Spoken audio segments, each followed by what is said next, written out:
എല്ലാവർക്കും നിത്യാസ് മാജിക്കിൻ്റെ പുതിയൊരു എപ്പിസോഡിലേക്ക് സ്വാഗതം. ഇന്ന് ഞാൻ വന്നിരിക്കുന്നത് നമുക്ക് വളരെ എളുപ്പത്തിൽ തയ്യാറാക്കാൻ പറ്റിയ ബോംബെ ഹൽവ അല്ലെങ്കിൽ കറാച്ചി ഹൽവ എന്നൊക്കെ അറിയപ്പെടുന്ന കോൺഫ്ലോർ വെച്ച് തയ്യാറാക്കുന്ന ഒരു കിട്ടിലൻ ഹൽവയാണ്. അപ്പോൾ ഈ ഹൽവയുടെ പ്രത്യേകത എന്ന് പറഞ്ഞാൽ നമുക്ക് വളരെ കുറച്ച് ഇൻഗ്രീഡിയൻസ് മതി, അതുപോലെ തന്നെ വളരെ കുറഞ്ഞ ടൈമിൽ നമുക്ക് തയ്യാറാക്കാൻ പറ്റിയ ഒരു ഹൽവയാണ്.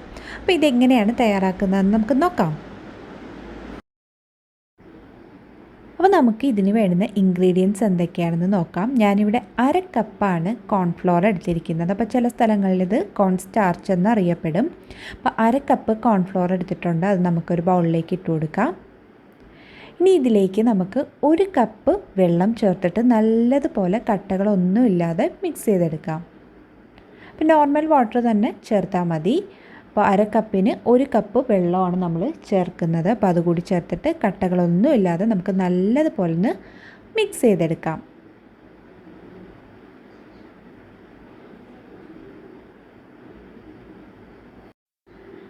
ഇപ്പോൾ ഇത് നമ്മൾ നല്ലതുപോലെ മിക്സ് ചെയ്തെടുത്തിട്ടുണ്ട്. അപ്പോൾ ഇത് നമുക്ക് ഇവിടെ മാറ്റി വയ്ക്കാം. ഇനി നമുക്ക് മറ്റൊരു പാനിലേക്ക് ഷുഗർ ചേർത്ത് കൊടുക്കാം. ഇനി ഷുഗർ ഞാനിവിടെ 1/4 കപ്പാണ് എടുത്തിരിക്കുന്നത്. അതപ്പോൾ നല്ല മധുരം വേണമെന്നുണ്ടെങ്കിൽ നമുക്ക് 1 കപ്പ് വരെ പഞ്ചസാര എടുക്കാം കേട്ടോ. ഞാനിപ്പോൾ ഇവിടെ 1/4 കപ്പാണ് എടുത്തിരിക്കുന്നത്. ഇതിലേക്ക് നമുക്ക് 1/2 കപ്പ് വെള്ളം കൂടി ചേർത്ത് കൊടുക്കാം. ഇനി പഞ്ചസാര നല്ലതുപോലെ ഒന്ന് മെൽറ്റായി വരുന്നത് വരെ നമുക്ക് വെയിറ്റ് ചെയ്യാം. ഇനി നമുക്ക് ഷുഗർ മെൽറ്റായി വരുന്ന ടൈമിൽ ഇതിന് വേണ്ടുന്ന ട്രേ റെഡിയാക്കാം. ഞാനിപ്പോൾ ഇവിടെ ഒരു ബേക്കിംഗ് ട്രേയാണ് എടുത്തിരിക്കുന്നത്. നല്ലതുപോലെ നെയ്യ് വെച്ച് ഗ്രീസ് ചെയ്തെടുത്തിട്ടുണ്ട്. ഇനി ഇതിലേക്ക് ഞാൻ കുറച്ച് ക്രഷ് ചെയ്ത ബദാം കൂടി ചേർത്ത് കൊടുക്കുന്നുണ്ട്. അപ്പോൾ ഇതിന് പകരം നമുക്ക് എള്ള് വേണമെങ്കിൽ അത് ചേർക്കാം. ഇനിയിപ്പോൾ രണ്ടും ചേർത്തില്ല എന്നുണ്ടെങ്കിലും പ്രശ്നമൊന്നുമില്ല. പിന്നെ ബേക്കിംഗ് ട്രേ ഇല്ലയെന്നുണ്ടെങ്കിൽ നമ്മളുടെ കയ്യിലുള്ള ഏതൊരു പാത്രമായാലും മതി, സ്റ്റീലോ അല്ലെങ്കിൽ കണ്ണാടി ബൗളോ, അപ്പോൾ ഏത് പാത്രമാണോ അത് നല്ലതുപോലെ നെയ്യ് വെച്ചിട്ട് ഒന്ന് ഗ്രീസ് ചെയ്ത് എടുത്ത് വയ്ക്കുക. ഇപ്പോൾ ഷുഗറൊക്കെ നല്ലതുപോലെ മെൽറ്റായി വന്നിട്ടുണ്ട്. ഇനി നമുക്കൊരു 5 മിനിറ്റും കൂടി നല്ലതുപോലെ ഒന്ന് തിളപ്പിച്ചെടുക്കാം. വെള്ളത്തിൻ്റെ കണ്ടൻറ്റൊക്കെ ഒന്ന് കുറഞ്ഞു വരാനായിട്ട്. നമുക്ക് വൺ സ്ട്രിങ് കൺസിസ്റ്റൻസി എത്തേണ്ട ആവശ്യമൊന്നുമില്ല. അപ്പോൾ ഇത് നല്ലതുപോലെ ഒന്ന് തിളച്ച് മെൽറ്റായി വരുമ്പോഴേക്കും നമുക്കിതിലേക്ക് ഏലക്കാപ്പൊടി ചേർത്ത് കൊടുക്കാം കേട്ടോ. അപ്പോൾ ഞാനിവിടെ 1/2 ടീസ്പൂൺ ഏലക്ക പൊടിച്ചതാണ് ചേർക്കുന്നത്. അപ്പോൾ അതുകൂടി നമുക്കിതിലേക്ക് ഇട്ട് കൊടുക്കാം. അപ്പോൾ ഏലക്കാപ്പൊടി ജസ്റ്റ് ഒരു ഫ്ലേവറിന് വേണ്ടിയിട്ട് ചേർക്കുന്നു എന്ന് മാത്രം. അപ്പോൾ അത് ചേർത്തില്ലെങ്കിലും പ്രശ്നമില്ല. പിന്നെ നമുക്കിതിലേക്ക് ചേർക്കാനുള്ളത് നാരങ്ങാ നീരാണ്. 1/2 ടീസ്പൂൺ നാരങ്ങാ നീര് കൂടി നമുക്ക് ചേർത്ത് കൊടുക്കാം. ഇനി ഇതൊരു 5 മിനിറ്റ് നല്ലതുപോലെ ഒന്ന് തിളപ്പിച്ചെടുത്തതിന് ശേഷം നമുക്ക് കോൺഫ്ലോർ മിക്സ് ആഡ് ചെയ്യാം. ഇത് നമ്മളുടെ ഷുഗർ മിക്സ് ഇവിടെ റെഡി ആയിട്ടുണ്ട്. ഇനി നമുക്കിതിലേക്ക് നമ്മൾ റെഡിയാക്കി വെച്ചിട്ടുള്ള കോൺഫ്ലോറിൻ്റെ മിക്സ് ചേർത്ത് കൊടുക്കാം. അപ്പോൾ നല്ലതുപോലെ ഒന്ന് ഇളക്കിയതിന് ശേഷം വേണം കേട്ടോ ഷുഗർ മിക്സിലേക്ക് ചേർത്ത് കൊടുക്കാൻ. പിന്നെ നമ്മളൊരു കാര്യം ശ്രദ്ധിക്കാനുള്ളത്, കോൺഫ്ലോർ ചേർക്കുന്ന ടൈമിൽ ലോ ഫ്ലെയിമിൽ വെച്ചിട്ട് വേണം ആഡ് ചെയ്ത് കൊടുക്കാൻ. കാരണം കോൺഫ്ലോർ ചേർത്ത ഉടനെ ഇത് തിക്കാവാൻ തുടങ്ങും. അപ്പോൾ ലോ ഫ്ലെയിമിൽ വെച്ചിട്ട് വേണം നമ്മൾ കോൺഫ്ലോർ ആഡ് ചെയ്ത് കൊടുക്കാൻ. ഇനി ഇത് നമുക്ക് നല്ലതുപോലെ ഒന്ന് മിക്സ് ചെയ്തെടുക്കാം. അപ്പോൾ ഒരുപാട് ടൈമൊന്നും എടുക്കില്ല കേട്ടോ. നമുക്ക് പെട്ടെന്ന് തന്നെ ഇത് തിക്കാവാൻ തുടങ്ങും. ഇതാ നമ്മളുടെ കോൺഫ്ലോർ തിക്കാവാൻ തുടങ്ങിയിട്ടുണ്ട്. കണ്ടോ, ഇടയ്ക്കിടയ്ക്ക് ഇതേപോലെ കട്ട പോലെ ആയി വരാൻ തുടങ്ങിയിട്ടുണ്ട്. അപ്പോൾ ഈ ടൈമിൽ നമ്മളിത് അടുപ്പിൽ വെച്ചിട്ട് വേറെ ഒന്നിലും ശ്രദ്ധിക്കാൻ പാടില്ല. കാരണം ഇത് പെട്ടെന്ന് തന്നെ കട്ടയായി മാറും. അപ്പോൾ കണ്ടിന്യൂസ് ആയിട്ട് നമ്മളിത് ഇളക്കി കൊടുക്കുക. ഇത് നമ്മളുടെ കോൺഫ്ലോർ നല്ലൊരു തിക്ക് കൺസിസ്റ്റൻസി ആയി വരാൻ തുടങ്ങിയിട്ടുണ്ട്. കണ്ടോ, ഇപ്പോൾ ഒരു 5 മിനിറ്റ് ആയിട്ടുണ്ട് നമ്മൾ കോൺഫ്ലോർ ചേർത്തതിന് ശേഷം. അപ്പോൾ ആ ഒരു ടൈം കൊണ്ട് തന്നെ നല്ലതുപോലെ തിക്കായി വരാൻ തുടങ്ങിയിട്ടുണ്ട്. അപ്പോൾ ഇതിലേക്ക് നമുക്കിനി കളർ ആഡ് ചെയ്ത് കൊടുക്കാം. അപ്പോൾ അത് ഓപ്ഷണലാണ് കേട്ടോ. ഞാനിപ്പോൾ ഫോട്ടോ എടുക്കുമ്പോൾ ഒരു ഭംഗിക്ക് വേണ്ടിയിട്ട് ചേർത്ത് കൊടുക്കുന്നേ ഉള്ളൂ. കളറൊന്നും ആഡ് ചെയ്യുന്നത് നമ്മളുടെ ഹെൽത്തിന് അത്ര നല്ലതല്ല. അപ്പോൾ അത് ഓപ്ഷണലാണ്. അപ്പോൾ ഇതിന് പകരം നമുക്ക് വേണമെങ്കിൽ ടർമറിക് പൗഡർ ഉണ്ടല്ലോ, മഞ്ഞൾപ്പൊടി, അതൊരു നുള്ള് ചേർത്ത് കൊടുത്താലും മതി. ഞാനിപ്പോൾ ഇവിടെ റെഡ് കളറാണ് ആഡ് ചെയ്യുന്നത്. അപ്പോൾ അത് ചേർത്ത് നല്ലതുപോലെ ഒന്ന് മിക്സ് ചെയ്തെടുക്കാം.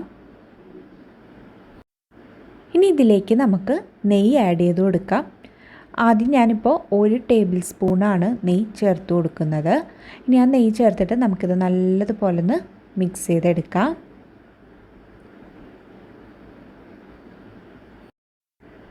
ഇത് നമ്മൾ നെയ്യ് നല്ലതുപോലെ മിക്സ് ചെയ്തെടുത്തിട്ടുണ്ട്. ഇനി നമുക്കിതിലേക്ക് അടുത്ത ടേബിൾ സ്പൂൺ നെയ്യ് കൂടി ചേർത്ത് കൊടുക്കാം. അപ്പോൾ ഞാനിതിൽ ടോട്ടൽ 2 ടേബിൾ സ്പൂണാണ് നെയ്യ് ചേർക്കുന്നത്. അപ്പോൾ സാധാരണ നമ്മൾ ഹൽവയൊക്കെ ചെയ്യുമ്പോൾ നെയ്യോ അല്ലെങ്കിൽ എണ്ണയൊക്കെ ഒരുപാട് നമ്മൾ യൂസ് ചെയ്യും. പക്ഷേ ഈ ഒരു ഹൽവയിൽ നമ്മൾ ടോട്ടൽ 2 ടേബിൾ സ്പൂൺ നെയ്യ് മാത്രമേ യൂസ് ചെയ്യുന്നുള്ളൂ. പിന്നെ ആ നെയ്യും കൂടി ചേർത്തിട്ട് നമുക്കിത് നല്ലതുപോലെ ഒന്ന് മിക്സ് ചെയ്തെടുക്കാം. ആ നെയ്യൊക്കെ ആ ഹൽവയിൽ നല്ലതുപോലെ ഒന്ന് അബ്സോർബായി വരുന്നത് വരെ നമുക്കിതൊന്ന് മിക്സ് ചെയ്തെടുക്കണം കേട്ടോ. ഇതാ നമ്മളുടെ ഹൽവ ഇവിടെ ഏകദേശമൊക്കെ റെഡി ആയിട്ടുണ്ട്. പാനിൽ നിന്നൊക്കെ വിട്ട് വരുന്നൊരു കൺസിസ്റ്റൻസിയിൽ എത്തിയിട്ടുണ്ട്. നെയ്യൊക്കെ തെളിഞ്ഞ് പാനിൽ നിന്നൊക്കെ വിട്ട് വരുന്നൊരു കൺസിസ്റ്റൻസി എത്തുന്നത് വരെ നമ്മളിത് ചെയ്യണം. അപ്പോൾ ദാ ഇതിപ്പോൾ ഏകദേശം സെറ്റായിട്ടുണ്ട്. കണ്ടോ, നമ്മൾ ആ സ്പൂണിൽ നിന്ന് ഇടുമ്പോൾ തന്നെ പീസായിട്ട് വരുന്നത് കണ്ടോ. അപ്പോൾ ആ ഒരു കൺസിസ്റ്റൻസിയാണ് നമുക്ക് വേണ്ടുന്നത്. അപ്പോൾ ആ ഒരു കൺസിസ്റ്റൻസി എത്തിയതിന് ശേഷം നമ്മളിത് ട്രേയിലേക്ക് മാറ്റിയാലേ നമുക്കിത് കറക്റ്റായിട്ട് കട്ട് ചെയ്തെടുക്കാൻ പറ്റുള്ളൂ. അപ്പോൾ ഈ ഒരു കൺസിസ്റ്റൻസി എത്തുമ്പോഴേക്കും നമുക്ക് ഫ്ലെയിം ഓഫ് ചെയ്യാം. ഇനി ഇത് നമുക്ക് നമ്മൾ റെഡിയാക്കി വെച്ചിട്ടുള്ള ട്രേയിലേക്ക് മാറ്റാം. ഇനി നമുക്ക് ഹൽവ ട്രേയിലേക്ക് മാറ്റാം. അത് വീഴുന്ന കാണാൻ തന്നെ നല്ല ഭംഗിയില്ലേ, നല്ല രസമുണ്ട് കാണാൻ ആ ഒരു കളറും. ഇനി ഇത് നമുക്കൊരു സ്പൂണോ അല്ലെങ്കിൽ ഒരു സ്പാച്ചുലയോ വെച്ചിട്ട് നല്ലതുപോലെ ഒന്ന് ലെവൽ ചെയ്ത് കൊടുക്കാം. അപ്പോൾ നമ്മൾ സ്പൂൺ വെച്ചിട്ട് ലെവൽ ചെയ്യുമ്പോൾ അത് കുറച്ച് നെയ്യൊന്ന് സ്പ്രെഡ് ചെയ്തിട്ട് ലെവൽ ചെയ്താൽ സ്പൂണിലൊന്നും ഒട്ടിപ്പിടിക്കില്ല. അപ്പോൾ നല്ലപോലെ ഒന്ന് ലെവൽ ചെയ്തെടുക്കാം. അപ്പോൾ വളരെ കുറച്ച് ടൈം എടുത്ത് നമുക്ക് തയ്യാറാക്കാൻ പറ്റിയൊരു ഹൽവയുടെ റെസിപ്പിയാണ്. സാധാരണ നമ്മൾ ഹൽവയൊക്കെ ചെയ്യാൻ ഒരുപാട് ടൈം എടുക്കും.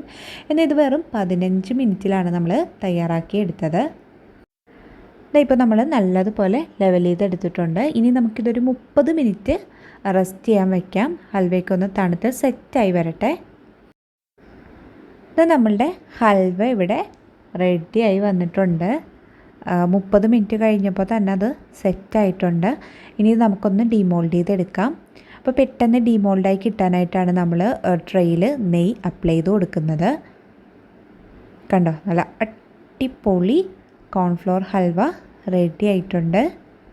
നല്ല സോഫ്റ്റാണ്. ഞാനിതൊന്ന് കട്ട് ചെയ്ത് കാണിച്ചു തരാം. അതിൻ്റെ ഒരു ടെക്സ്ചർ നിങ്ങളെ കാണിച്ചു തരാം. വളരെ പെട്ടെന്ന് നമുക്ക് തയ്യാറാക്കാൻ പറ്റി, ഈവൻ ഗസ്റ്റ് വന്നാൽ പോലും നമുക്ക് പെട്ടെന്ന് തയ്യാറാക്കി കൊടുക്കാൻ പറ്റിയൊരു ഹൽവയാണ്. കണ്ടോ, ഉള്ളൊക്കെ നല്ലതുപോലെ സെറ്റായി വന്നിട്ടുണ്ട്. നമ്മൾ കടകളിൽ നിന്നൊക്കെ വാങ്ങുന്ന അതേ കൂട്ട് നല്ലൊരു ടെക്സ്ചറിലാണ് നമ്മളുടെ ഹൽവ കിട്ടിയിരിക്കുന്നത്. അപ്പോൾ വളരെ സിമ്പിളായിട്ടും എന്നാൽ നല്ല ടേസ്റ്റി ആയിട്ടും ചെയ്യാൻ പറ്റിയ ഹൽവയുടെ റെസിപ്പിയാണ്. എല്ലാവരും ഇതൊന്ന് ട്രൈ ചെയ്ത് നോക്കുക. ഒപ്പം ഈ വീഡിയോ ഇഷ്ടമായെങ്കിൽ ലൈക്ക് ചെയ്യാനും നിങ്ങളുടെ ഫ്രണ്ട്സിനും റിലേറ്റീവ്സിനും ഒന്ന് ഷെയർ ചെയ്ത് കൊടുക്കാനും മറക്കരുത്. പിന്നെ എൻ്റെ ചാനൽ ആദ്യമായിട്ട് കാണുന്ന കൂട്ടുകാരുണ്ടെങ്കിൽ ആ സബ്സ്ക്രൈബ് ബട്ടൺ കൂടി ഒന്ന് ക്ലിക്ക് ചെയ്ത് കൊടുക്കുക. അപ്പോൾ ഇതുപോലുള്ള നല്ല നല്ല റെസിപ്പീസുമായി നമുക്ക് വീണ്ടും കാണാം. അതുവരെ thank you, bye, thanks for watching.